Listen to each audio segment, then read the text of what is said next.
என்னுடைய எண்ணத்திற்கு எந்த கட்டுப்பாடுகளும், எவ்வளோ பெரிய தப்பை என்னால் என்னுடைய எண்ணத்தின் மண்டலத்திலே செய்ய முடியும்.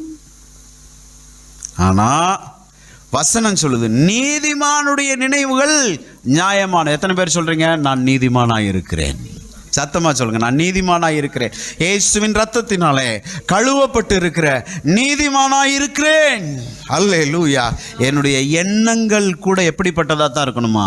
நியாயமானவைகளாக இருக்கணும். அதில் கூட தாறுமாறு இருக்கக்கூடாது. எண்ணம் கோணிர்ச்சின்னு வைங்க, உடனே கண்டுபிடிக்கணும், பகுத்தறிய வேண்டும். இயேசுவின் நாமத்தினாலே இந்த எண்ணத்திற்கும் எனக்கும் சம்பந்தம் கிடையாது. இது இல்லீகலா எங்குள்ள மனதில் உட்கார்ந்துட்டு இருக்கு. இயேசுவின் நாமத்தினாலே உன்னை கடிந்து என்னுடைய எண்ணத்தின் மண்டலத்திலிருந்து வெளியே போன்னு சொல்றேன்னு விரட்டி விடுங்க. அந்த எண்ணம் போகும்.